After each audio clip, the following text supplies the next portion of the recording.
जय मसीह।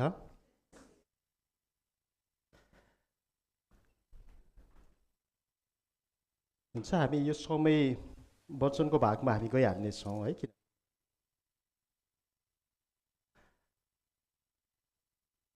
ठिक छ? अनि इको आएको हो?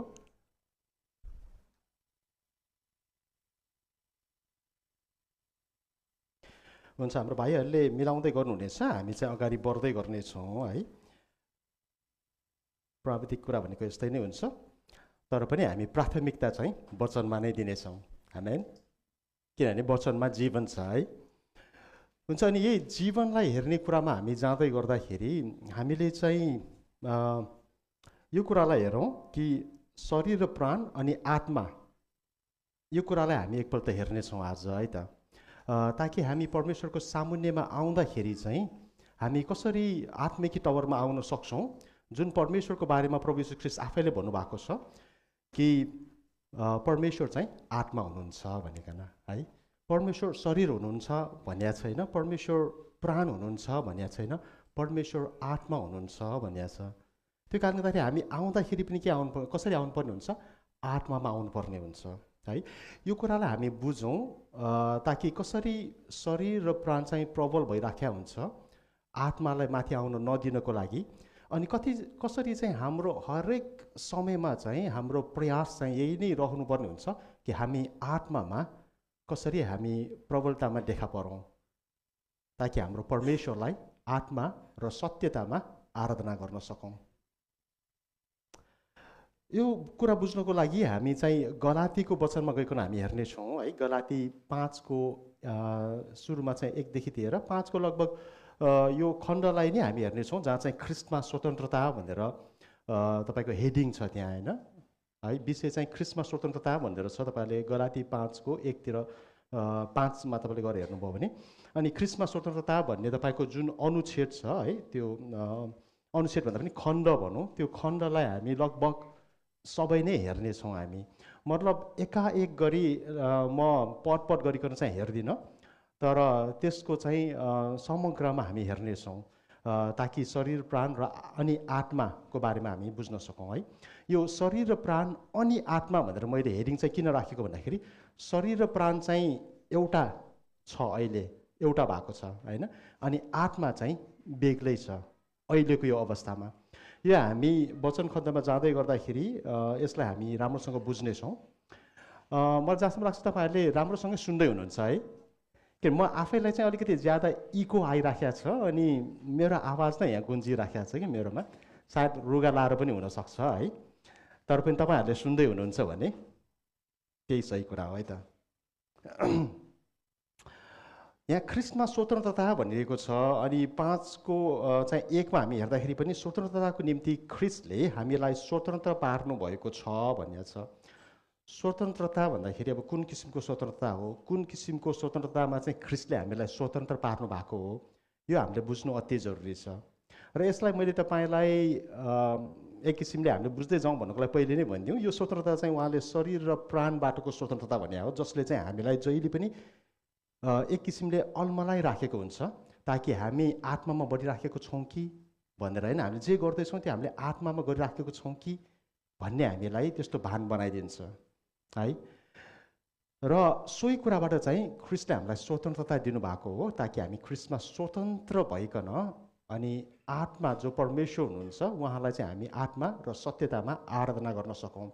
किनभने उहाँले भन्नुभएको छ नि त्योभन्दा है कि बेला चाहिँ आउँदैछ र बेला अहिले हो। सो कारणले गर्दाखेरि हामीले बुझ्नुपर्छ बेला अहिले हो भनेपछि त अहिले हामी छौँ कि छैनौँ, कि हामी पहिला थियौँ अहिले छैनौँ, कि अब हुनेवालामा छौँ अहिले चाहिँ छैनौँ। हामी अहिले छौँ नि होइन, अहिले छौँ भनेपछि यो हाम्रो लागि हो। अहिले छौँ भनेपछि ख्रिस्टले भन्दै हुनुहुन्छ कि पितालाई आत्मा र सत्यतामा हामीले आराधना गर्नुपर्छ होइन। ख्रिस्टले भन्दै हुनुहुन्छ परमेश्वर चाहिँ आत्मा हुनुहुन्छ भनेपछि हामीले आत्मालाई चिन्नु चाहिँ जरुरी हुन्छ, यसमा महत्त्वपूर्ण हुन्छ, जसको लागि चाहिँ ख्रिस्ट आफैले हामीलाई स्वतन्त्र तुल्याइराख्नु भएको छ। र त्यसपछि चाहिँ पत्रको लेखक पावलले के भन्नुहुन्छ भन्दाखेरि यसकारण भनेर त्यसलाई विशेष दिएको छ, धरा भएर खडा हो र फेरि डासोटोको जुवा मुनि नपर भनेको छ है त। किन भन्दाखेरि स्वतन्त्रता पारिसकेको हो नि त होइन। तर फेरि दासत्वको जोहामा पर्नु भने के, फेरि त्यही शरीर र प्राणकै हामी अधीनतामा हुन जानु है। त्यो दासत्वमा चाहिँ हामी नपरौँ भनेर। र शरीर र प्राण चाहिँ अहिले किन यस्तो भएको छ भन्दाखेरि चाहिँ अनि त्यसको पछिको हामी खण्डलाई गइकन जहाँ हेर्छौँ, जुन कुरालाई विशेष गरी चाहिँ हामीले ओझेलमा नै पारेको छौँ जहाँसम्म मलाई लाग्छ है। तपाईँहरूले कसरी बुझ्नु भएको छ यो त मलाई थाहा छैन, तर त्यसको पछि हामीले चाहिँ पद 2 देखि लिइकन 12सम्म जब हामी जान्छौँ भने त्यहाँ विशेष गरी खतनाको बारेमा लेखाएको छ नि त होइन है। अनि तपाईँहरूमध्ये कतिजनाले चाहिँ यसलाई ध्यान दिएर पढ्नु भएको छ, किनभने त्यसको अगाडि यस कारण भनिएको छ नि त। अनि त्यहाँ कारण छ, त्यो बिचमा नि जुन कुरालाई हामीले ओझेलमा पारिराखेका हुन्छौँ, जुन कुरालाई चाहिँ हामीले यो त पुरानो कुरा हो भनिराखेका हुन्छौँ होइन, जुन कुरामा हामीले ध्यान दिइराखेका हुँदैनौँ, वास्तवमा त्यहाँ चाहिँ ध्यान दिनुपर्छ भनेर त्योभन्दा अगाडि त्यस कारण चलाइया हो है। खतना भन्दाखेरि कतिजनाले बुझ्नुहुन्छ तपाईँहरू यहाँ? विशेष गरी नेपालीमा हामीले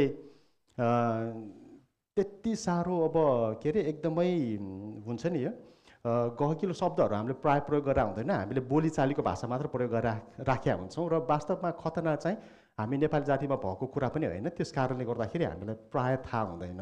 तर हामीले पुरानो करारबाट पढ्दै आएका छौँ भने हामीलाई त्यहाँ थाहा हुन्छ होइन खतना भनेको चाहिँ के हो भनेर। खतना भनेको चाहिँ शरीरमा गरिने यहुदीहरूलाई दिएको एउटा व्यवस्था हो होइन, जुन व्यवस्थामा चाहिँ के हो भन्दाखेरि छोरा मान्छेको चाहिँ जुन पिसाब फेर्ने ठाउँ हुन्छ त्यसको माथिको छालाको जुन टुप्पो हुन्छ त्यो काट्ने हो होइन। इङ्ग्लिसमा सर्कमसिजन भन्छ है। खतना भनेको चाहिँ वास्तवमा त्यो हो। यो भन्दाखेरि पनि यो के हो त, शरीरमा गरिने व्यवस्था हो नि त होइन। फेरि पनि यो कहाँ गइराखेको छ, शरीर र प्राणको कुरामा गइरहेको छ। प्राण किन भनेर म तपाईँलाई त्यो पनि बुझाउँछु। शरीर त हामीलाई थाहा भयो, किनभने यो शरीरमै खतना गरिने कुरा हो नि त होइन, पहिला त्यसरी दिएको थियो। अनि वास्तवमा यहुदीहरूले पनि गलातीहरू चाहिँ गैर यहुदी जातिहरू हो होइन। अनि गैर यहुदी जो चाहिँ अनुग्रहबाट चाहिँ आएको भनेर पावलले चाहिँ प्रचार गरिकन अनि सुसमाचार सुनाइकन ख्रिस्टमा ल्याएको जातिहरूलाई चाहिँ अनि कतिपय यहुदी आइकन चाहिँ होइन तिमीहरूले यो व्यवस्था पनि पालन गर्नुपर्छ, जुन शरीरमा लागू गर्ने व्यवस्था हो, तिमीहरूको खतना हुनुपर्छ ताकि तिमीहरू चाहिँ यहुदी होस्, परमेश्वरको जाति होस् भनेर त्यो सुनाउँदै गर्दाखेरिको सम्बन्धमा चाहिँ यो पत्र लेखिया हो। तर धर्मशास्त्रले चाहिँ के लेखेको छ भन्दाखेरि बाइबलले भएको हरेक कुराहरू चाहिँ हाम्रो लागि लाभदायक छ, सबै कुराहरू भनेको छ। भनेपछि कुनै पनि कुरालाई हामीले सानो या ठुलो या यो हामीलाई चाहिँदैन भन्ने किसिममा हामी जानु भनेको चाहिँ हामी वचनको विरुद्धमै गइराखेका हुन्छौँ है। कतिजनाले त्यो प्रयोग गरेको हामी पाउँछौँ होइन। वचनमा कतिपय कुराहरूको अर्थ हुँदैन, त्यो त्यतिकै लेखिया हो, त्यो चाहिँ एक किसिमले त्यो बेलामा भएको घटनाको बारेमा लेखिएको हो भनेर चाहिँ हामी भनेको पाउँछौँ होइन। तर वचनले त्यस्तो भन्दैन। वचनले के भन्छ, सबै कुराहरू चाहिँ हामीलाई लाभदायक छ भन्छ। कसरी लाभ छ त्यो त हामीले हेर्नु पर्यो नि त होइन। र यसमा चाहिँ खतना भन्दाखेरि एउटा कुरा चाहिँ हामीले के हो भन्ने कुरा हामीले एउटा बुझ्यौँ होइन। शरीरमा गरिने खतना भनेर कसरी गर्छ भनेर पनि हामी त्यो कुरालाई बुझ्यौँ होइन। र यो शरीरसँग सम्बन्धित छ भन्ने कुराहरू पनि हामीले बुझ्यौँ, जसको बारेमा चाहिँ पावलले लेख्दै हुनुहुन्छ है त। पावलले विशेष गरी गलातीहरूलाई जसको बारेमा लेख्दै हुनुहुन्छ त्यो चाहिँ शरीरको बारेमा उहाँले लेख्दै हुनुहुन्छ भनेर है। र यसमा चाहिँ जस्तै हामीले इतिहासमा गएर पनि हेऱ्यौँ, यहुदीहरूले चाहिँ गलातीहरूलाई चाहिँ आइकन तिमीहरूको खतना पनि हुनुपर्छ, यतिले पुग्दैन भनेर उनीहरूले भन्दै गरेको बेलामा पावलले यो लेखेको पत्र हो। त्यसको अर्थ हामी स्पष्टसँग के बुझ्छौँ भन्दाखेरि यहुदीहरूमा चाहिँ के छ त भन्दाखेरि उनीहरूको प्राणमा, शरीरमा उनीहरूले खतना गरे होइन। अनि प्राणमा चाहिँ त्यसको लागि उनीहरूमा के छ, घमण्ड छ। हामी परमेश्वरको जाति, हामी खतनावाल होइन। हामी खतना भएको, तिमीहरू खतना नभएको, हामी परमेश्वरको जाति, तिमीहरू अन्य जाति होइन। त्यस्तो किसिमको उनीहरूलाई त्यो हुन्छ नि एउटा गर्व होइन। गर्व पनि कस्तो भन्दाखेरि घमण्डले भरिएको गर्व, हामी नै हौँ भन्ने किसिमको। त्यो चाहिँ कहाँबाट आएको हो, प्राणबाट आएको हो है। त्यस कारणले गर्दाखेरि उनीहरूले जसरी आएर त्यो प्रभाव चाहिँ गलातीहरूलाई दिइराखेको थियो नि, त्यो प्रभाव चाहिँ उनीहरूको कहाँबाट आएको कुरा हो, प्राणबाट आएको कुरा हो। उनीहरूले शरीरमा खतना गर्दै थिए अनि प्राण भएको उनीहरूले प्रभावले चाहिँ गलातीहरूलाई चाहिँ के गरिराखेको थियो, दबाउने प्रयास गर्दै थियो। त्यस कारण यहाँ के हाबी भइराख्यो हामी पाउँछौँ, शरीर र प्राण, जुन कुराको लागि चाहिँ पावलले गलातीहरूलाई तयार गरेको होइन। पावलले गलातीहरूलाई के को लागि तयार गरेको थियो? आत्मामा बढ्दै जानको लागि। त्यही कारणले गलातीको सुरुको समयमा सुरुको यो पत्रको पहिलो खण्डतिर गइकन हामी हेर्छौँ भने पावललाई चाहिँ एकदमै भित्रबाट त्यो दहन भएको हामी पाउँछौँ होइन, कि तिमीहरू कति छिटो चाहिँ होइन अब यस्तो भिन्न सुसमाचारमा तिमीहरू गयौ भनेर, जुन चाहिँ केमा चाहिँ प्रभावित थियो? शरीर र प्राणमा, तर आत्मामा होइन। उनीहरूलाई आत्मामा आराधना गर्न सिकाइकन गएको थियो पावलले चाहिँ, तर उनीहरू बिस्तारै हरेक कुराहरू बुझ्यो, ए यो पनि रहेछ, यो पनि रहेछ होइन। अब आफूभन्दा पहिलाको जानेको बुझेको मान्छेहरूले भनेको भनेपछि त होइन मान्छेहरूले मान्छन् पनि त होइन, ए यस्तो हुनुपर्ने रहेछ भनेर उनीहरू ज्यादा शरीर र प्राणमा जाँदै थियो, आत्मा ओझेलमा पर्दै थियो। वास्तवमा त्यो कारणले गर्दाखेरि चाहिँ पावलको चाहिँ मुटु चाहिँ दुखेको कारण चाहिँ त्यो थियो। किनभने मैले त आत्मामा सिकाएको थिएँ होइन, यो सुसमाचार मैले तिमीहरूलाई आत्मामा दरिलो हुनलाई बनाएको थिएँ, तर कसरी तिमीहरू भिन्न सुसमाचारमा गयो? यो शब्द पनि हामीले याद गरिराखौँ होइन। हामी ख्रिस्टमै हुन सक्छौँ, हामी मण्डली आइ नै राख्न सक्छौँ, हामी स्तुति आराधनाहरूमा प्रबलतामा अगाडि बढिराखेको हुन सक्छौँ, यद्यपि हामी भिन्न सुसमाचारमा हुन सक्छौँ। र भिन्न सुसमाचारले गरिएको सुसमाचार प्रचारले जीवन ल्याउँदैन होइन। किनभने वचन खण्डको 1 खण्डमा भनेको छ, उनीहरूले तिमीहरूलाई स्वतन्त्रता दिने होइन, उनीहरूले प्रण त गर्छन् तर उनीहरू आफै दासत्वको जुवा मुनि छन् भनेर शास्त्री फरिसीहरूलाई भनेको हामी पाउँछौँ प्रभु येशू ख्रिस्टले। र यदि हामी शरीर र प्राण, शास्त्री फरिसी भन्दाखेरि कस्तो जाति हो? यहुदी जातिहरू हो नि त होइन। भनेपछि उनीहरूमा जुन किसिमको चाहिँ यो प्राण र शरीरको प्रबलता थियो, त्यही प्रबलतामा हामी हिँडिराखेका हुन्छौँ यदि हामी सचेत हुँदैनौँ भने। र पावलको यो पत्रमा यो खण्डमा चाहिँ मुख्य उसको उद्देश्य नै हामी अहिलेको विश्वासीहरूलाई यही नै हो कि तिमीहरू चाहिँ आत्मामा आराधना गर, तिमीहरू आत्मामा अगाडि बढ, शरीर र प्राण होइन तर आत्मामा। अब शरीर र प्राण किन चाहिँ यस्तो किसिमले चाहिँ भएको हो त भन्दाखेरि होइन, किन भन्दाखेरि शरीर र प्राण चाहिँ अहिले के को दासत्व मुनि छ त भन्दाखेरि पाप स्वभावको दासत्व मुनि छ। बुझ्नुहुन्छ? पाप स्वभावको दासत्व मुनि छ। किनभने हाम्रो शरीरले जहिले पनि एक किसिमको चाह गरिराखेको हुन्छ, हाम्रो प्राणको एक किसिमको चाहिँ लालसा भइराखेको हुन्छ, जसलाई चाहिँ वचनमा के भनेको छ भन्दाखेरि शरीरको वासना, प्राणको लालसा भन्ने शब्दहरू चलाइएको छ होइन। वासना भनेको स्ट्रङ कुरा हो है, जसले चाहिँ एकदमै खिच्छ। लालसा भनेको पनि एकदमै चाहिँ स्ट्रङ कुरा हो, एकदमै बलियो कुरा हो, जसले एकदम बलियो पकड राख्छ। त्यो कारणले गर्दाखेरि यो शब्द चलाएको मलाई एकदमै राम्रो लाग्छ वचनमा पनि होइन, कि एकदम उचित शब्दहरू त्यसमा चाहिँ चलाइएको छ। सो कारणले गर्दाखेरि हामीले वचनकारले पनि यो कुरा बुझेको हामी पाउँछौँ कि म चाहिँ के त भन्दाखेरि जन्मैदेखि होइन आमाको गर्भदेखि नै म पापी थिएँ है। वचनकार दाउदले भनेको हामी यो कुरालाई पाउँछौँ, जुन वचन सङ्ग्रह 51:5 हामी पाउँछौँ। त्यसको अर्थ के हो?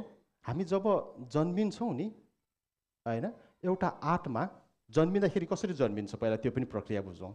परमेश्वरसँग आत्मा छ, आत्माको रहल भाग उहाँसँग छ, प्रशस्त छ, किनभने उहाँ आत्मा हुनुहुन्छ। आत्माको उहाँलाई कमी छैन र उहाँले आत्मा मध्येबाट हामी एउटा आत्मालाई लिएर उहाँले शरीरमा जन्म लिनको लागि पठाउनुहुन्छ। त्यो शरीरमा चाहिँ उहाँले प्राण र शरीरलाई उहाँले मिलाइकन उहाँले पठाउनुहुन्छ। प्राण जसमा चाहिँ हाम्रो हरेक किसिमका मनका कुराहरू, भावनाका कुराहरू होइन, चेतनाका कुराहरू, ती कुराहरू छन्। त्यो कुरालाई चाहिँ शरीर जुन चाहिँ हामी चाहिँ शारीरिक रूपमा चाहिँ देखिने किसिमले आउनको लागि र त्यो चाहिँ आत्मासँग राखेर उहाँले पठाउनुहुन्छ। त्यसरी हामी एउटा मानिस जन्मिन्छौँ। वास्तवमा उहाँले सुरुमा बनाउँदाखेरि शरीर, प्राण, आत्मा सबै एकदमै असल थियो हो होइन। किनभने उत्पत्तिको वचन हामी पाउँछौँ नि, उहाँले बनाउनु भयो असल थियो। भूमिबाट उहाँले मानिसको शरीरलाई उहाँले बनाउनु भएको थियो, असल थियो भन्नुभएको थियो होइन है। किनभने सुरुमा चाहिँ सबै असल थियो, तर कहाँबाट गलत भयो त भन्दाखेरि जहाँबाट चाहिँ पाप प्रवेश गर्यो हो। पाप स्वभाव प्रवेश गर्दाखेरि त्यहाँबाटदेखि चाहिँ अनि हाम्रो शरीर र प्राण चाहिँ पाप स्वभावको दासत्व मुनि पर्न आएको हो। आत्मा त परमेश्वरकै हो है।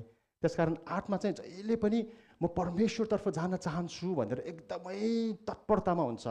तर प्राण र शरीर चाहिँ पाप स्वभावको दासत्वमा भएको कारणले गर्दाखेरि होइन मलाई यो गर्न मन लाग्छ, त्यो गर्न मन लाग्छ, संसारको वैभव होइन, मेरो प्राणको यो लालसाहरू, इच्छाहरू, मेरो यो चाहनाहरू होइन, प्राणले त्यो कुराहरूबाट चाहिँ लगिराखेका हुन्छ, एउटा किसिमको तरङ्गहरूमा चाहिँ लाँदै गरेको हुन्छ होइन प्राणले। तर आत्मा चाहिँ सधैँ नै परमेश्वरमा जानको लागि तत्पर हुँदै गरेको हुन्छ। त्यो कारणले गर्दाखेरि हामीले यो बुझ्नु अति जरुरी छ कि प्राण र शरीर र प्राणलाई हामीले आत्मामा प्रबल हुन नदियौँ र हामी यो कुरा पनि जानौँ कि हामी आमाको गर्भदेखि नै पापी हौँ। त्यो कारणले गर्दाखेरि हाम्रो यो सम्पूर्ण जीवनकाल जुन छ नि, यो पार्थिव शरीर, जबसम्म हामी मर्दैनौँ, जबसम्म यो शरीर सकिँदैन होइन, जबसम्म प्राणले शरीरमा हाबी गर्न सक्दैन, तबसम्म हामीले आत्मालाई उठ्न दिनुपर्छ, आत्मालाई दबिन दिने होइन। त्यो कारणले गर्दा हामीले यो बुझ्नु जरुरी छ कि हामी जन्मिँदाखेरि नै हामी पाप स्वभावको दासत्व मुनि जन्मेका हौँ।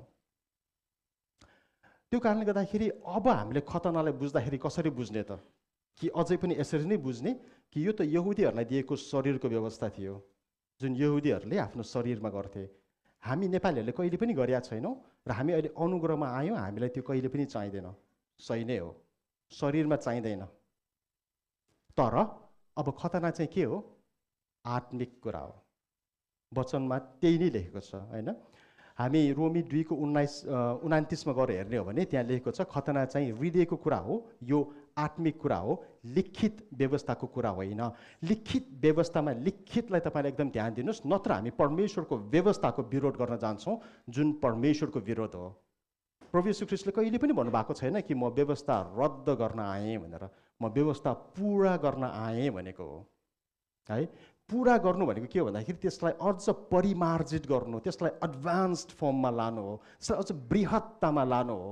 जुन शरीरमा सीमिततामा थियो, जुन तपाईँ मरुन्जेलसम्म तपाईँले शरीरमा त्यो पालना गर्नुहुन्छ, शरीर सकेपछि त्यो व्यवस्थामा तपाईँ कहिले पनि रहनुहुन्न, किनभने त्यो शरीरमा गरिएको व्यवस्था हो नि त। शरीर सक्यो, व्यवस्था सक्यो, त्यो सीमित हो। तर आत्मा अनन्तताको हो। त्यसकारण परमेश्वर जसले चाहिँ व्यवस्था दिनुभयो उहाँले सीमितताको दिनु भएन, किनभने हाम्रो परमेश्वर सीमित परमेश्वर हुनुहुन्न, उहाँ अनन्तताको परमेश्वर हुनुहुन्छ। त्यसकारण जब उहाँले खतना दिनुभयो नि, सुरुमा चाहिँ छायाको सेवाको लागि उहाँले शरीरमा दिनुभयो। उहाँले मूसाको सेवालाई छायाको सेवा भन्नुभएको छ नि त होइन। किन छाया भनेर मैले पहिला पनि तपाईँलाई बुझाएको थिएँ, अहिले म तपाईँलाई एउटा सर्ट फर्ममा बुझाउँछु। छाया किन भन्दाखेरि छाया आफै सत्य हो होइन, छाया आफै यथार्थ हो होइन। छायालाई तपाईँले पक्राउन सक्नुहुन्छ, सक्नुहुन्न। त्यसको देखिन्छ तर त्यसको अस्तित्व छैन, तर त्यसको प्रायोजन चाहिँ छ। के छ भन्दाखेरि छाया कहाँबाट आउँदैछ। तपाईँले छायालाई पछ्याउनु भयो भने तपाईँ छाया कहाँबाट आउँदैछ त्यहाँ पुग्नुहुन्छ। तपाईँले शारीरिक व्यवस्थालाई उनीहरूलाई किन दियो भने त्यो पछ्याउँदै जाँदाखेरि उनीहरूले आत्माको परमेश्वरलाई देख्न सक्नको लागि है। जुन कुरा चाहिँ मूसाले त्यतिखेर नै देख्न सकेका थियो, किन भन्दाखेरि मूसा नम्र व्यक्ति थियो होइन। र मूसाले देख्न सके तापनि मूसाले यो कुरा भन्यो कि परमेश्वर म तपाईँको मुहार हेर्न चाहन्छु होइन। किनभने उसले छायालाई उसले बुझ्यो, यो छाया हो, म जे गर्दैछु this is not real but this is a shadow. यो छाया मात्र हो, छायाले मलाई सत्य परमेश्वरतर्फ लान्छ। म सत्य परमेश्वर तपाईँको मुहार हेर्न चाहन्छु। तर परमेश्वरले पनि के भन्नुभयो, तिमीले यदि मेरो मुहार हेऱ्यौ भने तिमी मर्नेछौ। किनभने यही वचन खण्ड भजन सङ्ग्रह 51 को 5, मूसा जसरी जन्मियो नि ऊ पाप स्वभावको दासत्व मुनि थियो कि थिएन, त्यो शरीरमा थियो होइन। पाप स्वभावको दासत्व मुनि भएकोले पवित्रलाई हेऱ्यो भने कस्तो हुन्छ, नष्ट हुन्छ नि होइन। पाप स्वभावको दासत्वले शरीर र प्राणलाई के गरिदिएको थियो, काठ घाँस पराल भन्ने 3वटा शब्द चलाएको छ नि कोरिन्थीमा होइन। किन त्यो चलाएको भन्दाखेरि त्यो चाहिँ आगोमा के हुन्छ, भस्म हुन्छ, जल्छ, नष्ट हुन्छ। परमेश्वरले नष्ट बनाउनको लागि हामीलाई बनाउनु भएको होइन, तर अनन्त जीवनको लागि बनाउनु भएको हो। त्यसकारण उहाँले चाहनु भएन कि मूसा नष्ट होस्। त्यसकारण उहाँले भन्नुभयो, वास्तवमा उहाँले तिमीले मलाई हेर्न सक्दैनौ भन्दाखेरि उहाँले नेगेटिभ कुरा भन्नुभएको होइन। तिमी अहिले शरीर र प्राणको दासत्व मुनि छौ, तिमीले मलाई हेऱ्यौ भने तिमी नष्ट हुन्छौ। किनभने तिमी अहिले जे छौ तिमी काठ घाँस पराल छौ हैन। त्यसकारण तिमीले अहिले मलाई हेर्न मिल्दैन, किनभने परमेश्वर भस्म गर्ने अग्नि हुनुहुन्छ, हैन। सो कारणले गर्दाखेरि त्यो छायाको सेवा एउटा दिएको थियो। छायाको सेवालाई मोसाले बुझ्दाखेरि मोसाले परमेश्वरतर्फ जानुपर्छ, परमेश्वरलाई मैले आत्मामा आराधना गर्नुपर्छ भन्ने कुरा मोसाले बुझिसकेका थियो। र अहिलेको हाम्रो जातिको लागि चाहिँ यो एकदम कस्तो भन्दाखेरि सहज कुरा हो। मोसाले त्यस्तो जीवन जिसकेपछि होइन, उसको जीवनको त्यो चरम सीमामा लगभग वृद्धावस्थाको समयहरूमा गएर बुझेको कुरा हामीले अहिलेको अहिले बुझ्न सक्छौँ। त्यस कारणले गर्दाखेरि प्रभु येशू ख्रीष्टले हामीलाई भन्नुभएको हो कि तिमीहरूले अझ शक्तिशाली काम गर्नेछौ मैले भन्दा पनि भन्दा। किन भन्दाखेरि हामीसँग नि पवित्र आत्माले त्यो ज्ञानको जुन लम्बाइ छ नि त्यसलाई छोट्याइदिएको छ। अहिले हामी इन्स्ट्यान्टली बुझ्न सक्छौँ तुरन्तै, तर यदि हामी बुझ्न चाहन्छौँ भने, यदि हामी हाम्रो मनलाई समझतिर लगाउँछौँ भने, हाम्रो समझलाई चाहिँ वचनतिर लगाउँछौँ भने हामी बुझ्न सक्छौँ, होइन भने बुझ्न सक्दैनौँ। र यही कुरामा चाहिँ प्राण र शरीरले हामीलाई जहिले पनि ओझेलमा पारिराखेको हुन्छ। किनभने पाप स्वभावले कहिले पनि यो चाहँदैन कि हामी परमेश्वरतर्फ अगाडि बढौँ, हामी आत्मामा अगाडि बढौँ। र पावलले हामीलाई यही कुरा नै भन्न सिकाइरहेको हामी यहाँ पाउँदछौँ। त्यस कारणले गर्दाखेरि यहुदीहरूले शरीरमा लिखित व्यवस्था अनुसार खतना गर्नु पर्थ्यो र उनीहरूले गर्थे, र प्राणमा पनि उनीहरू के त्यसमा घमण्ड गर्थे, जसले गर्दाखेरि खतना चाहिँ अब प्राण र शरीरको कुरा भयो, खतना चाहिँ अब पाप स्वभावको दासत्व मुनि भएको कुरा भयो, जुन शरीरमा गर्नका लागि उनीहरूलाई उत्प्रेरित गराइरहेको थियो। तर त्यो बिचमा उनीहरूले बुझ्नुपर्ने चाहिँ के थियो, मेरो अब हृदयको खतना हुनुपर्छ, मेरो चाहिँ खतना अब हृदयमा हुनुपर्छ, किनभने यो चाहिँ आत्मिक कुरा हो भन्ने कुरा उनीहरूले बुझ्नु पर्थ्यो। तर जुन कुराहरू उनीहरू बुझ्ने उनीहरू चाहिँ क्रममा जाँदै थियो, त्यो ठाउँमा फेरि यहुदी आएर के गरिदिएको थियो भन्दाखेरि यो शरीरको कुरा हो, होइन, तिमीले शरीरमा गर्नुपर्छ, अरूले देख्नुपर्छ, होइन, त्यतातिर लाँदै थियो। र पावल चाहिँ त्यसमा प्रसन्न थिएन। अब यसलाई चाहिँ अब होइन हामीले कसरी चाहिँ यो शरीर र प्राण चाहिँ पाप स्वभावको कुरा हो भन्ने कुरालाई हामीले बुझ्ने हो भने हामीले यो पत्रलाई सर हेरेर गयौँ भने होइन, हामीले तल हामीले हेर्दै गयौँ, जस्तै 12सम्म खतनाको बारेमा कुरा गरेको छ। अब 13मा जाँदाखेरि चाहिँ फेरि स्वतन्त्रतालाई ल्याएर जोडेको हामी कुरा पाउँछौँ। 13मा चाहिँ भाइ हो तिमीहरू त स्वतन्त्रताको निम्ति बोलाइएका हो, खतनाको बारेमा सबै बुझाइसकेपछि तिमीहरू स्वतन्त्रताको लागि बोलाइएका हौ, केवल त्यस स्वतन्त्रतालाई पाप स्वभाव, अब यो पाप स्वभाव भनेको के हो हाम्रो लागि, शरीर र प्राणको निम्ति होइन प्रयोग नगर भने हो, शरीर र प्राणको लागि। तपाईँ मण्डली आउँदै हुनुहुन्छ, शरीरको लागि तपाईँ आउँदै हुनुहुन्छ। अहिलेको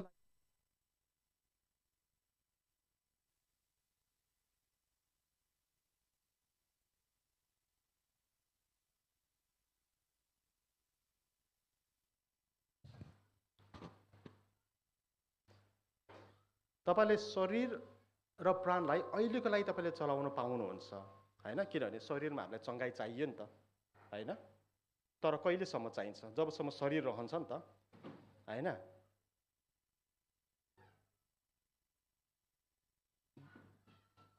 जबसम्म शरीर रहन्छ तबसम्म चङ्गाइ चाहिने हो नि त तपाईँलाई, होइन, सही हो। भनेपछि चङ्गाइको तर्फ तपाईँ नकुद्नु भने होइन, तर चङ्गाइको तर्फ तपाईँ कुद्नु हुँदाखेरि तपाईँले आत्माको कुरा बुझ्नुपर्छ, किन चङ्गाइ तपाईँको लागि एउटा सङ्केत हो जुन तपाईँले शरीरमा तपाईँले प्राप्त गर्नुहुन्छ, होइन।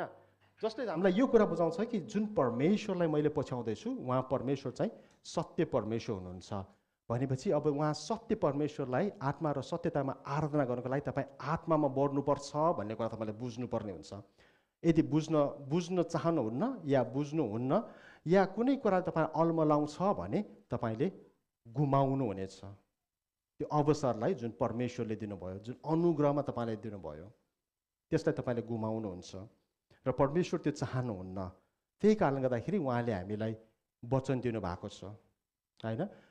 धनी मानिस र गरिब लाजरसकोमा पनि त्यही भनिएको छ नि त, होइन, कि यहाँबाट अब्राहमै गएर प्रचार गरे पनि उनीहरूले विश्वास गर्दैनन्, तर उनीहरूको लागि के छ, धर्मशास्त्र छ, है। त्यसकारण तपाईँ शरीरको चङ्गाइको लागि आउनुहुन्छ, तपाईँ प्राणमा एकदम व्याकुल भइराख्नु भएको छ, तपाईँ नरेसा डिप्रेसनमा तपाईँ हुनुहुन्छ होइन।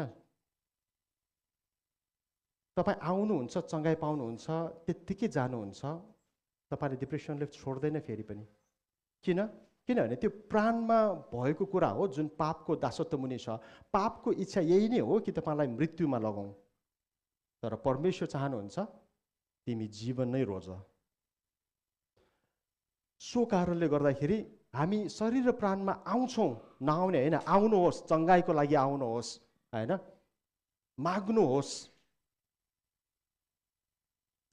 प्राणमा जब तपाईँलाई एकदमै होइन आराधनामा बस्दाखेरि पवित्र आत्माको महसुस गर्नुहुन्छ नि होइन, सही कुरा हो, सत्य हो, म त्यसलाई नाटक गरेको भन्दिनँ। यद्यपि कतिलाई चाहिँ नाटक पनि हुन्छ, किन भन्दाखेरि हाम्रो फेरि मानवीय स्वभाव के हुन्छ भन्दाखेरि केही कुरा हामीले देखिराखेको छौँ भने, त्यो कुरामा सोचिराखेको छौँ भने त्यो म गर्न थाल्छु होइन।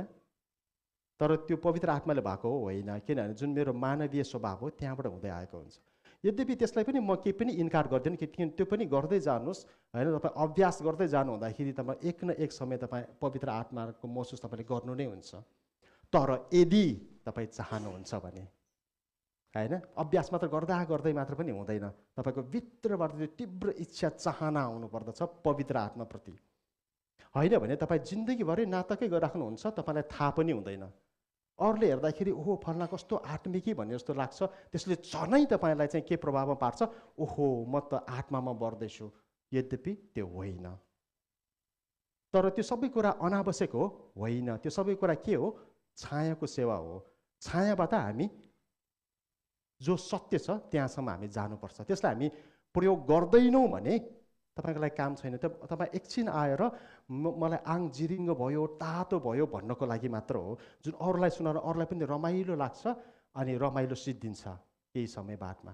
तर जीवन हो भने जीवन सकिँदैन, र यदि ख्रिस्टको जीवन हो भने यो जीवन त कहिले पनि सकिँदैन, किनभने यो अनन्तताको कुरा हो। त्यो कारणले गर्दाखेरि शरीर र प्राणले हामीलाई जहिले पनि अल्मलाउन खोज्छ, तर हामी आत्मातर्फ नै हाम्रो ध्यान हुनुपर्छ। र जसरी यहुदीहरूले ती कुराहरू गरिराखेको थिए होइन, तर अहिले चाहिँ हामी के कुरा बुझ्छौँ, न शरीर न प्राण तर आत्मा। न शरीर न प्राण तर आत्माको कुरा हो यो चाहिँ। त्यो कारणले गर्दाखेरि पावलले त्यो 13 पदमा आइकन भन्दाखेरि चाहिँ त्यो भन्नुभएको हो कि पापमय स्वभावमा या शरीर र प्राणको निम्ति तपाईँले त्यो प्रयोग नगर्नुहोस्। एकछिनको लागि रमाइलो त लाग्छ, एकछिनको लागि म प्रभुमा छु कि भन्ने त लाग्छ, तर प्रभुले बोलाउनु भएको छ भने तपाईँ प्रभुमै हुनुहुन्छ। त्यस कारण प्रभुमा रहने कसरी त्यो सिक्नुहोस्, किनभने प्रभु चाहिँ आत्मा हुनुहुन्छ। त्यस कारण आत्मामा रहने चाहिँ हामीले सिक्नु महत्त्वपूर्ण हुन्छ। त्यसपछि नि तपाईँलाई जिउ तातो नहोस्, प्रार्थना गर्दै गर्दाखेरि आङ जिरिङ्ग नहोस् होइन, तर पनि त्यसले तपाईँलाई केही पनि गर्दैन, किनभने तपाईँ कहाँ जाँदै हुनुहुन्छ तपाईँलाई थाहा हुन्छ होइन। कसमाथि तपाईँले विश्वास राख्नु भएको छ सो तपाईँलाई थाहा हुन्छ।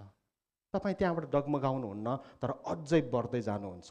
र यही नै पावलले यहाँ चाहनु भएको छ। त्यसकारण भन्नुहुन्छ कि पाप स्वभावको निम्ति प्रयोग नगर, तर प्रेममा, अर्थात् प्रेम भनेको के हो, हामी प्रेम पनि गर्न जान्दैनौँ वास्तवमा भन्ने हो भने।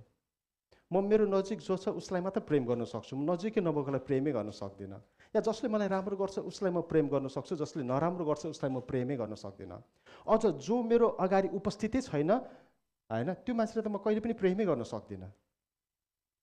तर परमेश्वरको प्रेम चाहिँ अगाप्य प्रेम हो, यो पवित्र आत्माको फलको कुरा हो। त्यस कारण जहाँ प्रेम लेखेको छ नि होइन, जहाँ प्रेम भनेर लेखेको छ, त्यो प्रेममा चाहिँ हामी के बुझ्छौँ, त्यो पवित्र आत्माको फल हो।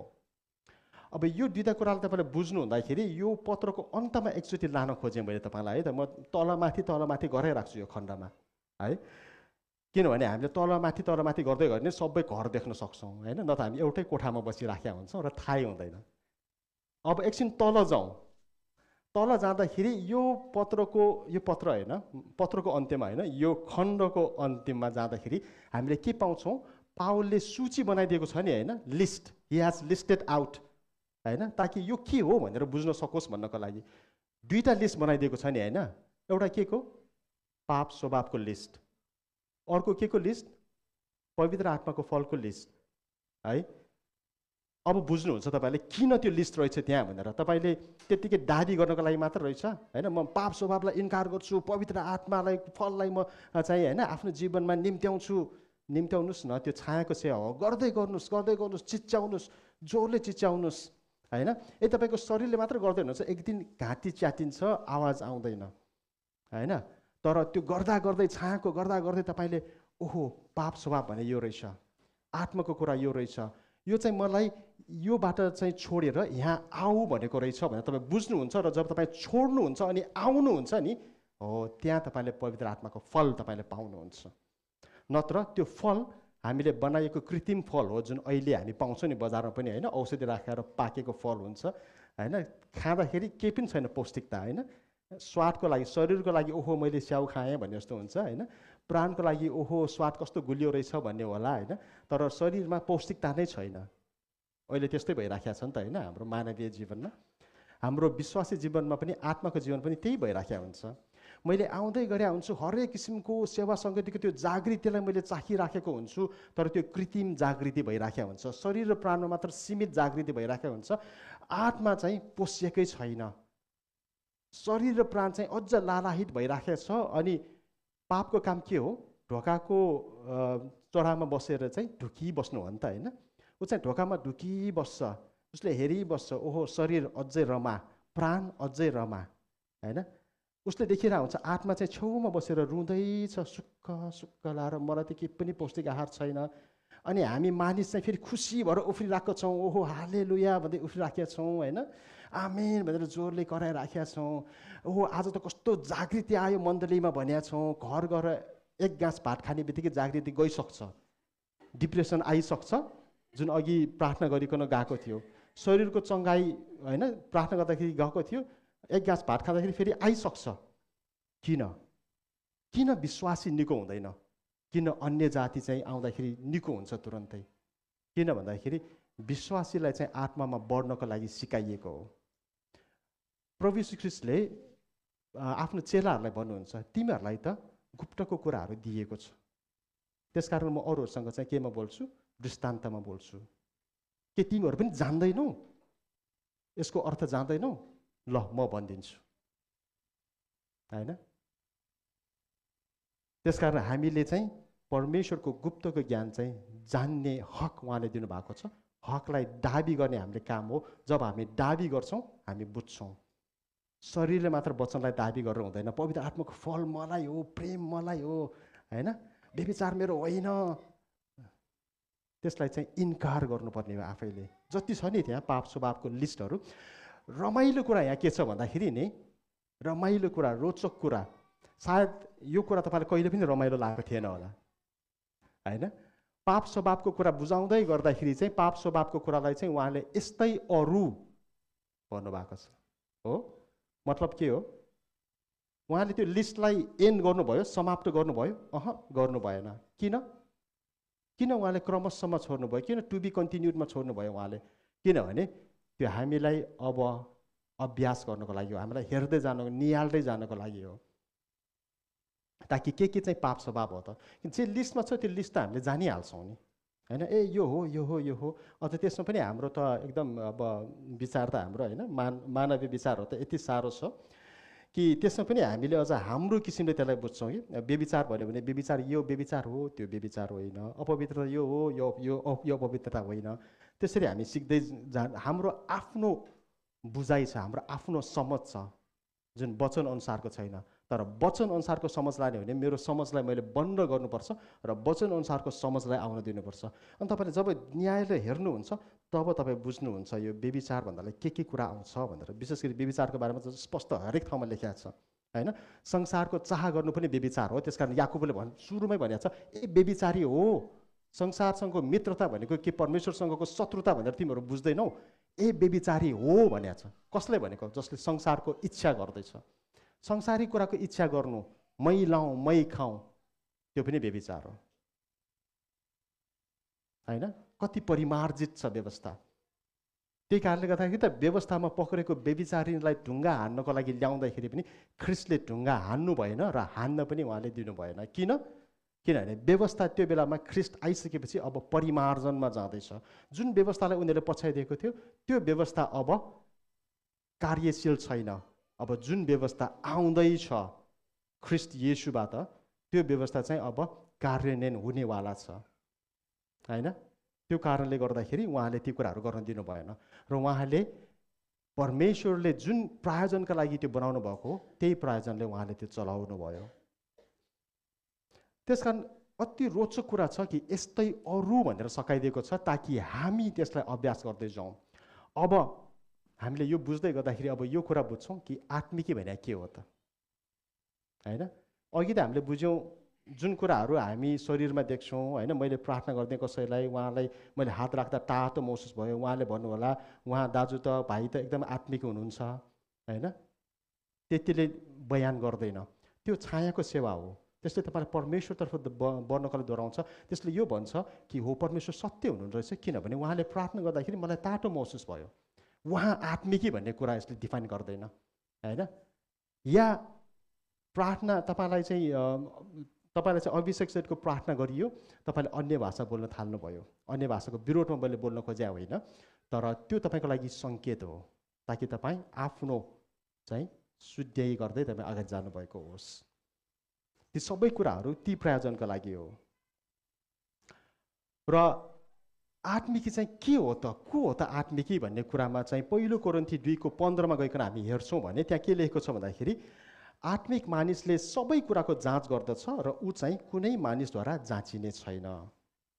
कस्तो गुण हुन्छ त आत्मिक मानिसको? उसले जाँच गरिराख्छ सबै कुरा। एक्चुअली सबैजनाले सबै भनौँ न, यो शब्दमा के छ? केही कुरा छुटेको छ? छैन नि, सबै छ नि, होइन? सबै छ। सबै कुराको जाँच गर्छ, होइन? भनेपछि यसलाई हामीले लिस्टमा गइकन हेरौँ न। अघि लिस्टमा जुन उहाँले चाहिँ टक टक टक टक टिपेरै शब्दै भन्ने छ नि, होइन? व्यभिचार, अपवित्रता, अनेक कुराहरू भन्दै, होइन? त्यो अनि यस्तै अरू पनि एउटा आत्मिक मानिसले त्यो सबै जाँच गर्छ। किनभने आत्मिक मानिसलाई थाहा छ कि मेरो आत्माको लागि यो हानिकारक छ। त्यो मान्छे आत्मिकी हो जो मान्छेले चाहिँ सबै कुराको जाँच गर्छ जब म प्रभुमा बढ्दैछु। र त्यो बढ्दै जाँदाखेरि अनि तपाईँ त्यो अवस्थामा पुग्नुहुन्छ जहाँ चाहिँ कसैले तपाईँलाई जाँच्न सक्दैन। अब किन? तपाईँले हरेक कुरालाई तपाईँले पन्छाउँदै आउनुभएको छ। पापसँग तपाईँको लेनादेनै छैन। पापसँग चाहिँ, होइन, दूषित भएको वस्त्र समेतलाई तपाईँले घृणा गर्नुभएको छ। वस्त्र समेतलाई वचनमा त्यही शब्द चलाइएको छ नि, होइन? त्यही कारणले गर्दाखेरि आत्मिक मानिस को हो त? म तपाईँलाई प्रार्थना गरिदिन्छु, तपाईँलाई तातो हुन्छ, म आत्मिकी होइन। तर म आत्मिकी बन्न सक्छु। कसरी बन्ने? म हरेक पाप स्वभावलाई म निहाल्छु। मेरो जीवनमा कुन छ, कुन कुराले मेरो शरीर र प्राणलाई हाबी गरेर आत्मालाई आउन दिएको छैन, जुन आत्माले चाहिँ सत्यता र आत्मामा आराधना गर्नु चाहिँ मेरो दायित्व हो, त्यो दायित्व वहन गर्नको लागि मलाई के कुराले रोकिराखेको छ त्यो कुरालाई म पन्छाइदिन्छु, त्यो कुरालाई म क्रुसमा टाँगिदिन्छु। गलातीको वचनमा फेरि तल गइकन हेर्नु भने त्यही शब्दहरू नै चलाइएको छ। त्यो कारणले गर्दाखेरि आत्मिक मानिस के हो त भन्दाखेरि त्यो हो जसले सबै कुराको जाँच गर्छ र जाँच गरेर ठपक्क मात्र बस्छ, ए यो रियल छ, होइन नि? त्यसलाई लागू गर्छ, निकाल्छ। ममा के छ? दाह छ, फ्याँकिदिन्छु परमेश्वरको लागि। रिस छ, फ्याँकिदिन्छु परमेश्वरको लागि। यो समय ख्रिस्ट जन्माउँदै हुनुहुन्छ नि, होइन? कुन ठाउँमा जन्माउन चाहनुहुन्छ तपाईँ? वास्तवमा 25 डिसेम्बरले त्यो डिफाइन गर्दैन, तर उहाँ जन्मिनु भएको हो भने कुन ठाउँमा जन्माउन चाहनुहुन्छ?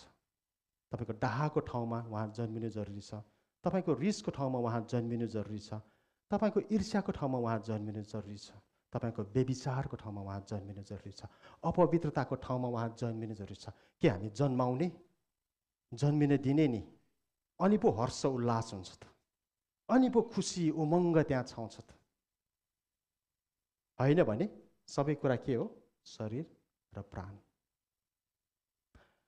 र वचनमा गइकन हामी हेर्छौँ भने हामी के बुझ्छौँ भन्दाखेरि शरीर र प्राणमा जब हामी लाग्छौँ भने त्यो चाहिँ दयनीय कुरा हो। कि शरीर र प्राण भनेको के हो? हालको अहिलेको अवस्था, हामी नमर्दासम्मको अवस्था, यस जीवनकालको लागि मात्र।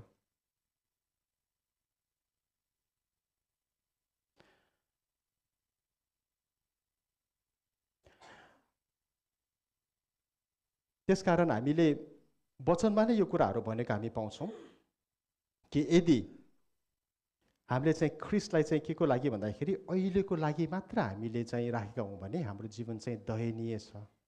वचनमा त्यही कुरा नै चलाएको छ, दयनीय छ।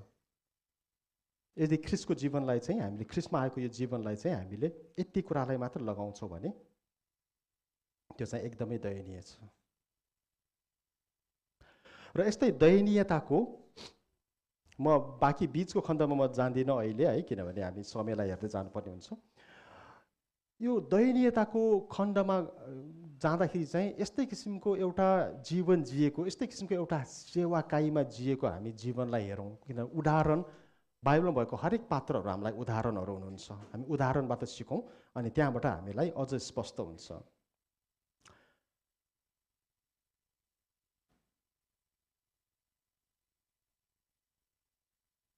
र त्यो उदाहरणमा हामीले हेर्दाखेरि चाहिँ हामीले कहाँ गएर हेऱ्यौँ भने त्यो पाउँछौँ भन्दाखेरि यस्तै दयनीयताको सेवाकाईमा चाहिँ दौडधुप गर्दै गरेको होइन।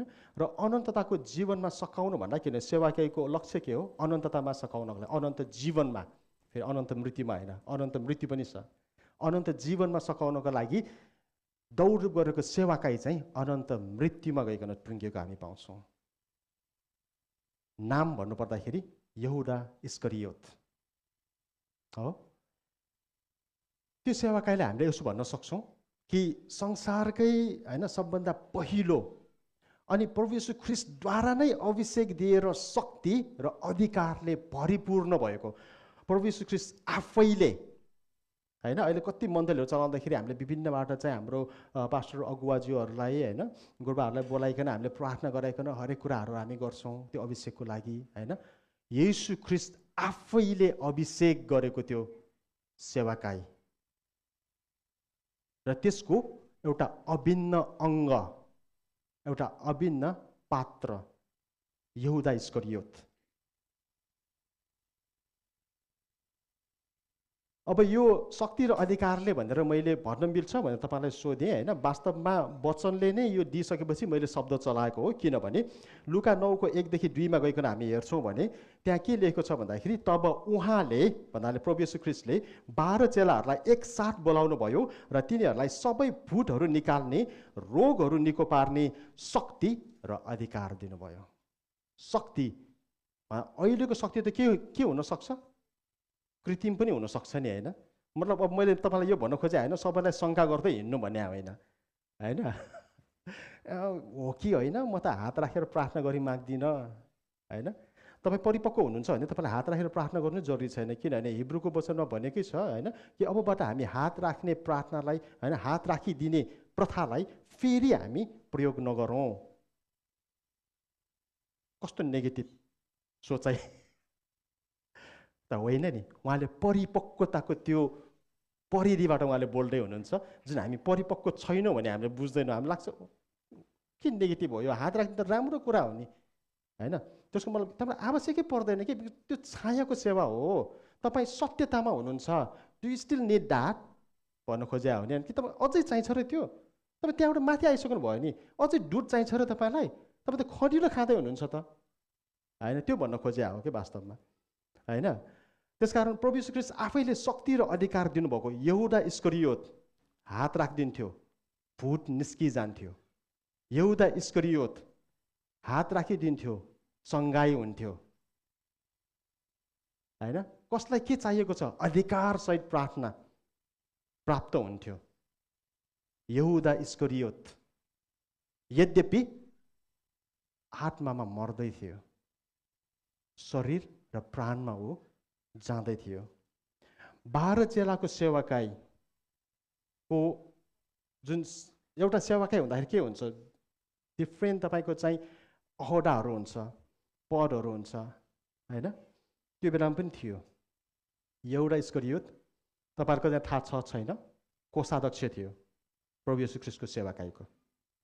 किन? वचन लेखेको छ उसले पैसाको थैलो राख्थ्यो। कसले राख्छ पैसाको थैलो? कोषाध्यक्षले राख्छ नि त, होइन? कोषाध्यक्ष एउटा कोष सम्हाल्नु एउटा मण्डलीको महत्त्वपूर्ण जिम्मा हो कि होइन?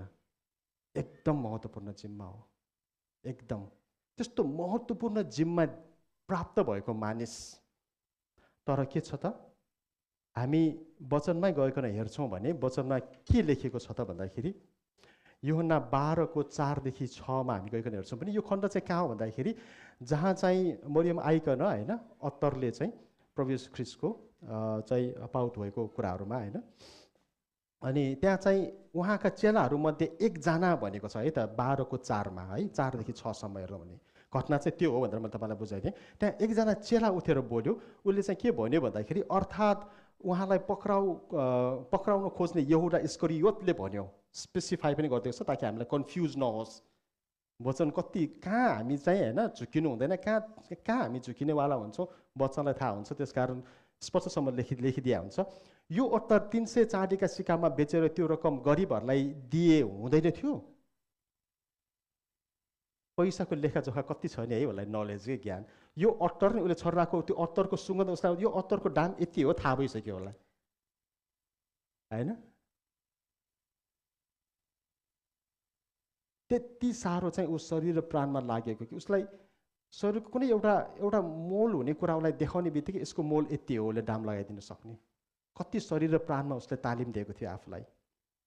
तर वचनले स्पष्ट फेरि भनिदिएको छ, तर त्यसले, होइन, एउटा इस्करियोतले गरिबहरूको ख्याल राखेर यो भनेको थिएन, किनकि त्यो चोर थियो र पैसाको थैलो त्यसले राख्थ्यो। पैसाको थैलो त्यसले राख्थ्यो मतलब त्यो कोषाध्यक्ष हो, अनि त्यसबाट चोर्ने गर्थ्यो।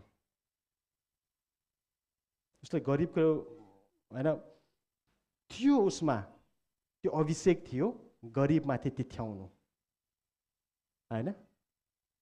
आवश्यकताको जुवा भाँचिदिने ख्रीष्टको अभिषेक हो नि, त्यो अभिषेक थियो।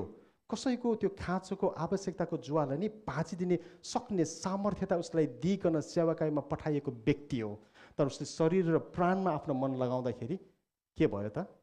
यद्यपि उसले कसैलाई प्रार्थना गर्दाखेरि त्यो भइराख्या हुन्थ्यो, किनभने उसको कारणले होइन, ऊ आत्मिक भएर हो, होइन, त्यो अभिषेक हो, ख्रीष्टको अभिषेक हो जुन कसैले बदल्न सक्दैन। तर ख्रीष्टको अभिषेकमा म जाँदैछु भनेर यदि म आत्मिक छु भनेर म घमण्ड गर्छु भने नि म नष्ट हुन्छु। त्यतिसम्म संवेदनशील छ यो। विशेष गरी जब हामी सेवाकाईमा माथि बढ्दै जान्छौँ, हामी पदहरूमा बढ्दै जान्छौँ माथि, होइन, जिम्मेवारी हामी बढ्दै जान्छौँ नि, झन् ज्यादा संवेदनशीलता त्यहाँ आउँछ। कोषाध्यक्ष थियो, उसलाई धनको सबै ज्ञान थियो, कहाँ कति लगाउने कहाँ कति नलगाउने पुरा उसलाई छोडिदिएको थियो प्रभु, होइन? किनभने येशू ख्रीष्टले यहुदा इस्करियोतलाई पठाउँदाखेरि कहिले पनि निर्देशन दिएर पठाउनुहुन्न थियो। त्यो हामी यो अन्तिम भोजमा पनि हामी थाहा पाउँछौँ। जाऊ मात्र भन्दाखेरि ऊ गएको थियो, अरूले के बुझ्यो, उसले गएर केही माल सामान किन्न गएको होला। किनभने त्यसको अर्थ के हो, प्रभु येशूले कहिले पनि उसलाई निश्चित रूपमा तिमीले यसमा यति मात्र खर्च गर, त्योभन्दा बाहेक खर्च नगर, त्यस्तो कहिले पनि भन्नु, उहाँलाई विश्वस्ततामा उहाँले छोडिदिनु भएको। तर के गर्दै थियो? शरीर र प्राणमा। हामी आत्मिकी भनेर झुकिन सक्छौँ। फल्ना त कस्तो आत्मिकी छन् सेवाकाईमा हुँदै गर्दाखेरि। तर म फेरि पनि भन्छु, शङ्काको नजरले हेर्नको लागि होइन, यो मेरो आफ्नै लागि हो। किन वचन खण्डमा के पनि भनेको छ भन्दाखेरि जब हामी आज्ञाकारितामा बढ्दै जान्छौँ नि, अनि अनाज्ञाकारितामाथि चाहिँ बदला फेरिन्छ, बदला लिइन्छ। इट विल बी अभेन्ज्ड जब म आज्ञाकारितामा बढ्छु। जब तपाईँ कोही त्यो व्यक्तिले देख्दै हुनुहुन्छ भने तपाईँ आज्ञाकारितामा बढ्नु जरुरी छ। तपाईँले आफूमा भएको पाप स्वभावलाई केलाएर त्यसलाई चाहिँ मिल्काउनु जरुरी पर्छ।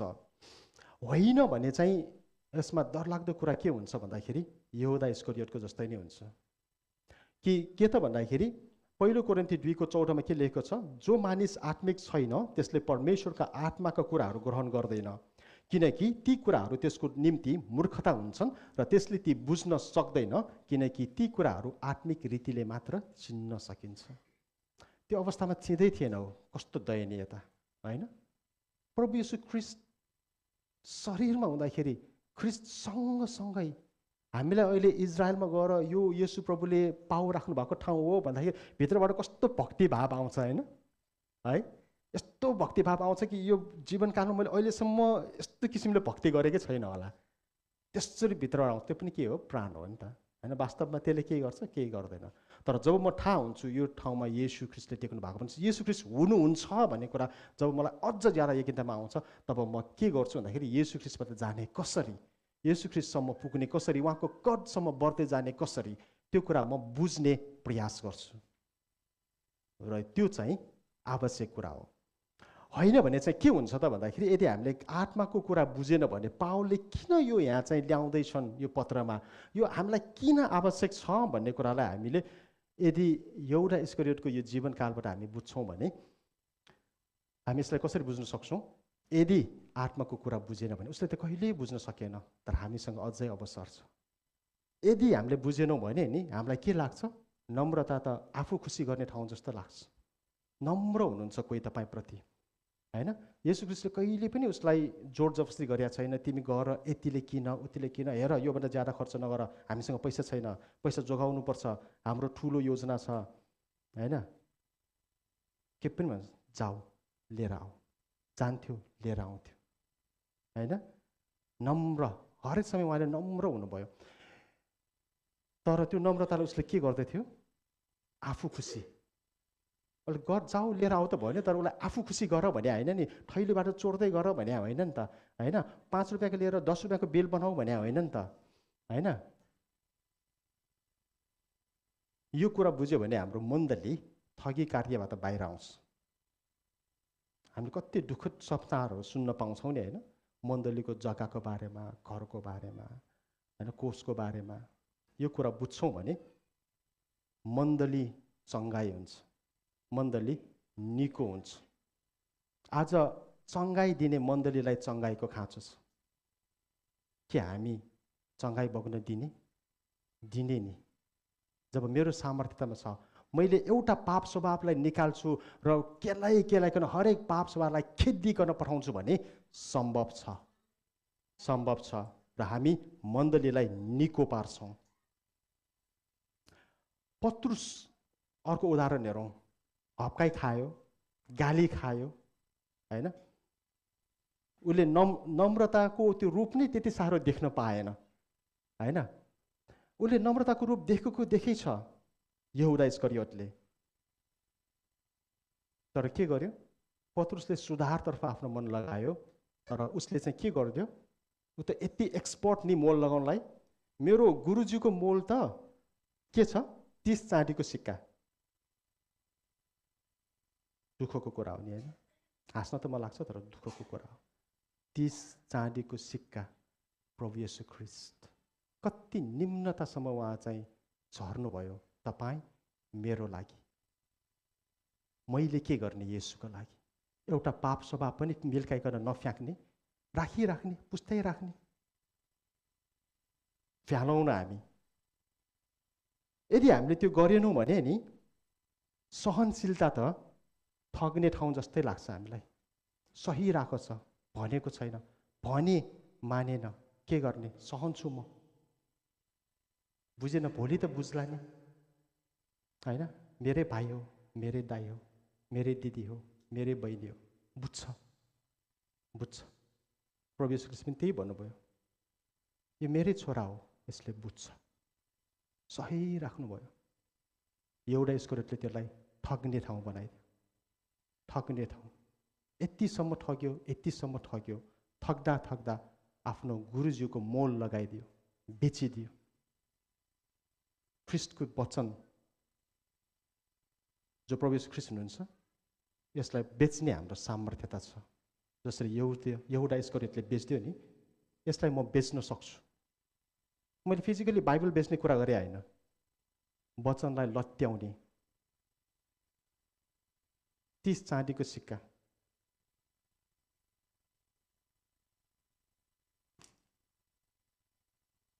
तर येशू ख्रिस्टले सही राख्नु भएको छ। जबसम्म हाम्रो शरीर छ, प्राण छ, सही राखेको छ। शरीर र प्राणको पनि आफ्नो महत्त्व छ। उहाँले सही राख्नु भएको छ ताकि हामी फर्कौँ, उहाँको सहनशीलतालाई हामी बुझौँ, उहाँको सहनशीलता र धैर्यतामा भएको कृपालाई हामी बुझौँ र पश्चाताप गरिकन हामी फर्कौँ। पश्चाताप भनेको यही हो कि परमेश्वरतर्फ फर्कने।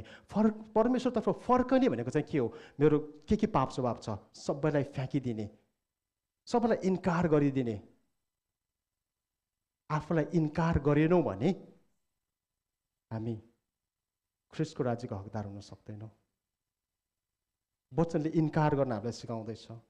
सहनशीलता एउटा इस्करियोतलाई ठग्ने ठाउँ जस्तो लाग्दै थियो उसलाई।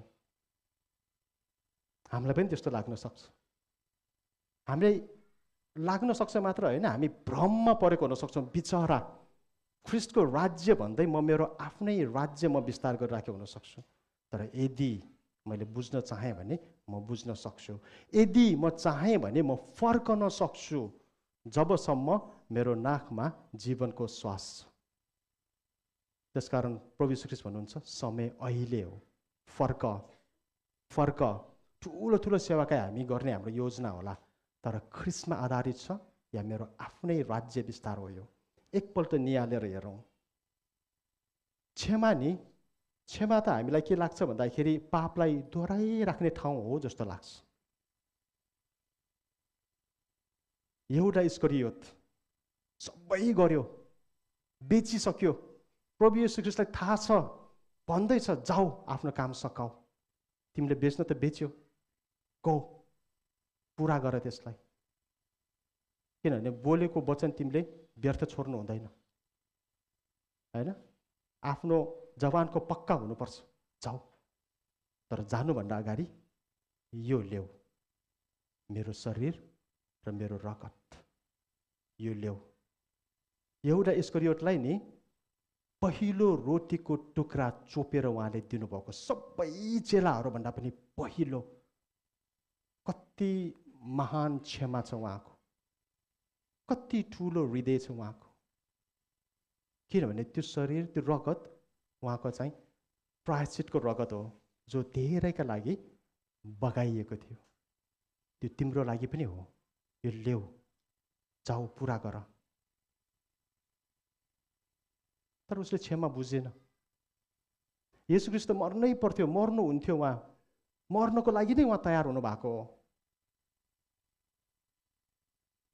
उहाँले शरीर र प्राणलाई पुरै रूपमा शेष पारिसक्नु भएको थियो र त उहाँले प्रार्थना गर्नुभयो, होइन? तर तपाईँको इच्छा पुरा होस्, शरीर र प्राणको होइन, तपाईँको इच्छा पुरा होस्। तर क्षमा नै उसलाई पापलाई दोहोऱ्याउने ठाउँ जस्तो लाग्यो। उसले कृपा बुझेन, पश्चाताप गरेन, तर पछुतो गर्यो। उसले त्यो 30 चाँदीको सिक्का लिएन, फ्याँकिदियो। त्यसले के पनि बयान गर्दैन कि उसले पश्चाताप गर्यो। पश्चाताप भनेको फर्कनु हो, पाप स्वभावलाई त्याग्नु हो। यदि नचिनेको पाप स्वभाव छ भने पनि त्यसलाई पनि चिन्ने बित्तिकै त्याग्नु हो। चिन्दैनौ नि, किन? यस्तै अरू, सकिएको छैन, यस्तै अरू। ऊ यस्तै अरूमा थियो, होइन?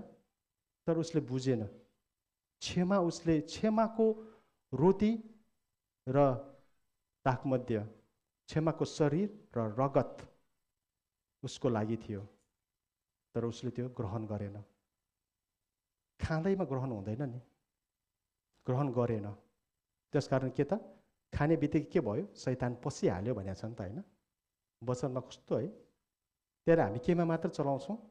शरीर र रगत चाहिँ अपवित्र हिसाबले लिनु हुँदैन। सही हो नि, लिनु हुँदैन।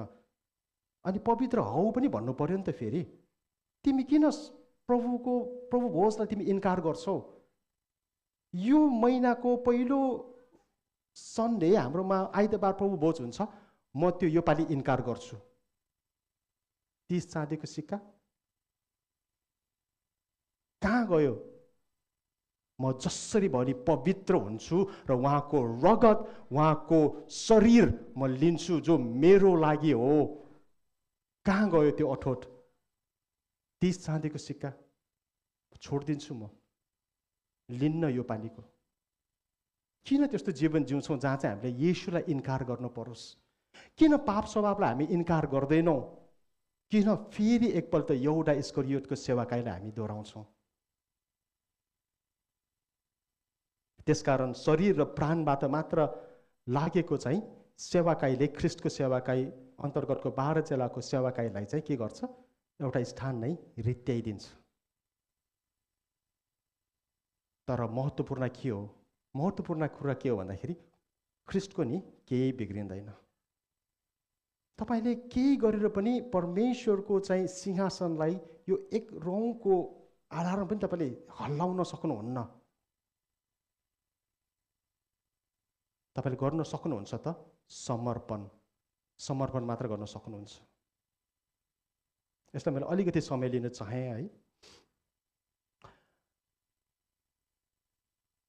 तर हामीले याद गरौँ, मैले गरेन भन्दैमा ख्रिस्टको सेवाकाई रोकिँदैन। हामीलाई लाग्छ के भइराखेको छ यो मण्डली, के भइराखेको छ सेवाकाई, ब्रिटिशतालाई म भरिन खोज्छु होला, नदिउँ त्यसमा पनि।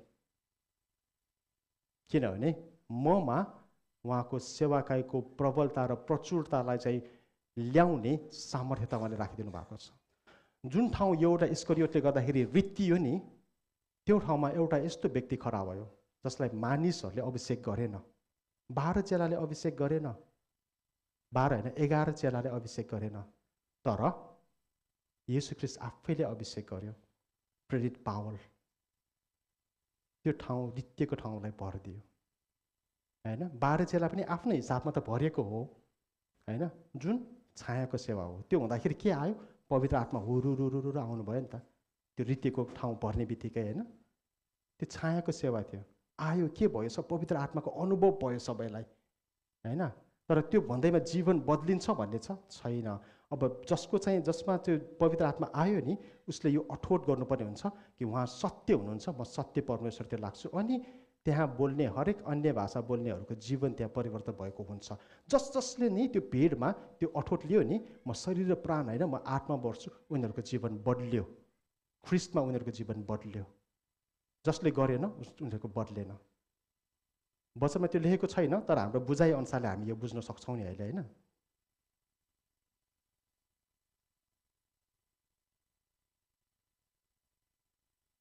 र सोही नियुक्त भएको पावलले अब हामीलाई यो भन्दै हुनुहुन्छ, वही प्रेरित पावलले भन्दै हुनुहुन्छ कि मैले उत्तम लडाईँ लडेको छु, मैले दौड सिद्ध्याएको छु, मैले विश्वासलाई बचाइराखेको छु। जुन विश्वासलाई नि एउटा इस्करियोतले लत्याइदियो, त्यो विश्वासलाई मैले बचाइराखेको छु। दोस्रो तिमोथी 4:7।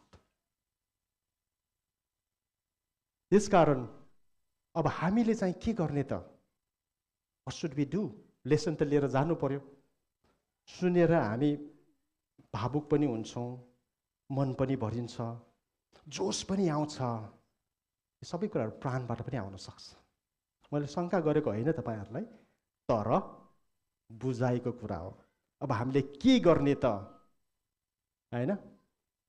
सबै भएपछि हैन, त्यहाँ सबै भएपछि मानिसहरूले पनि पत्रुसलाई त्यही भनेन, अब हामी चाहिँ के गरौँ हैन? पत्रुस खडा भएर हैन, जब त्यहाँ परमेश्वरको वचनलाई उसले चाहिँ बाँड्यो, तब के भयो त? 3000 जना परमेश्वरमा आए नि त। अब चाहिँ हामीले के गर्ने? उहाँ प्रेरित पावलले नै हामीलाई ख्रिस्टमा उहाँले बिताउनु भएको जीवनबाट हामीलाई यो कुरा सिकाउनु भएको छ कि शरीर र प्राण जो पापमय स्वभावले उत्प्रेरित छ, त्यस्तो शरीर र प्राणको सेवाकाईमा नदौड, तर ख्रिस्टको स्वतन्त्रता दिने शुद्ध व्यवस्थामा आधारित पवित्र आत्माका गुणले भरिएको आत्माको सेवाकाईमा दौड। पाप स्वभावसँग उत्तम लडाईँ लड। कोसँग लडाईँ लड्ने हो यो? फेसबुकमा एउटा पास्टर अर्को पास्टरसँग लडाएको, यो झुटो शिक्षा, त्यो झुटो शिक्षा। सही शिक्षा के हो त भन्नुस् न त? मान्छे डोरिन्छन्। झुटो शिक्षा त्यो हो, सही शिक्षा के हो दिनुस् न। अन्तिम समय त्यसरी आउँछ, मानिसहरू नि प्रभुका जनहरूको वस्त्रको छेउ लिएर आउँछ। तिमीले त साँचो परमेश्वरलाई चिन्छौ रे नि, मलाई पनि दोहोऱ्याइदेऊ न। के तपाईँ दोहोऱ्याउने त्यो क्षमतामा हुनुहुन्छ त्यतिखेर? हुन सक्छौँ हामी जब पावलले भनेसरी हामी के गर्छौँ भन्दाखेरि पाप स्वभावसँग हामी उत्तम लडाईँलाई लाउँछौँ र आत्माको दौडलाई, शरीर र प्राणको दौड होइन। यो त सकिन्छ। तपाईँ मर्दिन भने पनि मर्नुहुन्छ नि, शरीरमा जन्मेपछि त मर्छ हैन? त्यसलाई झन् के अरे एउटा इस्करियोतले जस्तो होइन पछुतो गरेर आत्महत्या गरेर येशूको क्षमालाई नै लत्याइदिने हो भने त्यो त झन् ख्रिस्ट विरोधी भयो। किनभने यहुदा इस्करियोतले के गर्यो? क्षमालाई लत्याइदियो, पश्चाताप गरेन, पछुतो गर्यो, आत्महत्या गर्यो। उसको जीवन हो त्यो, परमेश्वरले दिनुभएको जीवन हो। कसले अधिकार दियो सकाउनको लागि? परमेश्वरले त जीवन दिने बाचा गरेको हो नि। कसले उसलाई सकाउनको लागि उत्प्रेरित गर्यो? पाप स्वभावले। किन? शैतान पसिहालेको थियो। यदि तपाईँले वचनलाई पस्न दिनुहुन्न, ख्रिस्टलाई पस्न दिनुहुन्न भने ढोकामा ढुकेको एकजना छ, पसिहाल्छ। तपाईँको अनुमति चाहिँदैन उसलाई। तपाईँको के चाहिन्छ? उसलाई पाप स्वभावप्रतिको, शरीर र प्राणप्रतिको लगाव चाहिन्छ। त्यति भए पुग्छ, सत्तै छिरिहाल्छ। फ्री इन्ट्रान्स उसको लागि, टोल फ्री इन्ट्रान्स। के तपाईँ जीवन त्यस्तो जीवन जिउने जहाँ चाहिँ शैतानको लागि फ्री इन्ट्रान्स होस्? या जो गोठालो हुनुहुन्छ उहाँलाई ढोकाबाट छिर्न दिने, जसले ढोका टकटकाउँदै हुनुहुन्छ उहाँको लागि ढोका खोल्ने, जसले भोजको सामग्री लिएर तयार हुनुहुन्छ उहाँसँग भोजमा बस्ने, उहाँको शरीर र उहाँको रगतको सहभागिता हुने। त्यसकारण पावल भन्छ, पाप स्वभावसँग उत्तम लडाइँ लड, आत्माको दौडलाई सिद्ध्याऊ अनि विश्वासलाई बचाइराख, ताकि यो जान्न सक कि कसमाथि विश्वास राखेका छौँ। र त्यो पछि हामी के भन्न सक्छौँ? दोस्रो तिमोथी 4:8 भनेको, अब उपरान्त मेरो निम्ति धार्मिकताको मुकुट राखिएको छ, जो धार्मिकता न्यायाधीश प्रभुले त्यस दिन मलाई दिनुहुनेछ। त्यस दिन, जुन दिन म सबै यो कुरालाई जाँचिकन कसैबाट नजाँचिने जीवन, आत्मिक जीवनमा जिउँछु र त्यो आत्मिक जीवनको साथमा म उहाँसँग मिल्छु। त्यस दिन, र मलाई मात्र होइन, इट्स नट जस्ट मी, सुन्दै हुनुहुन्छ नि, तपाईँहरूको लागि पनि हो। म बोल्दैछु नि, मेरो लागि पनि हो। र उहाँको पुनरागमन प्रिय मान्यहरू सबैलाई दिनुहुनेछ। धार्मिकताको मुकुट तयार छ। कस्तो दौड दौडिने? पाप स्वभावले भरिएको दौड या पाप स्वभावसँग उत्तम लडाइँ लडेको दौड? कस्तो दौड दौडिने? आत्माको दौड दौडिने या शरीर र प्राणको दौड दौडिने? केलाई बचाइराख्ने? पाप स्वभावलाई बचाएर पुस्ताइराख्ने ताकि अनन्त मृत्युमा परोस्, या विश्वासलाई बचाइराख्ने? यदि त्यो गर्छौँ भने अब उपरान्त मेरो निम्ति धार्मिकताको मुकुट राखिएको छ। यो एउटा लाइनलाई हामी सबैजनाले भनौँ अनि वचनलाई म यहीँ राख्छु। अब उपरान्त मेरो निम्ति धार्मिकताको मुकुट राखिएको छ। आमेन। आमेन भन्दैमा यही सकिँदैन। त्यसको लागि हरेक पाप स्वभावसँग उत्तम लडाइँ लडौँ। तयार हुनुहुन्छ लडाइँको लागि? हुन्छ, तुरै फुक्नु भएको छ, लडाइँ सुरु भयो। हुन्छ, जय मसिह। म बाँकी भाग हाम्रो पास्टर दाजुलाई दिनेछु।